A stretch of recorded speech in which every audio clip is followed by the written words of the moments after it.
Welcome back to Travel Food and Fashion. Magluto tayo ng ginataang langka na may hipon. Yan, isa tayo ng lemongrass, loya, garlic and onions, kamatis, red bell pepper, gisa-gisa, mix-mix.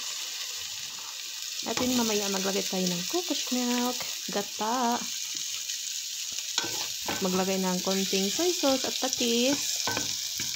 Then, black pepper powder. Maglagay din kayo ng magic syrup. So, naglagay na tayo ng langka at 10 minutes.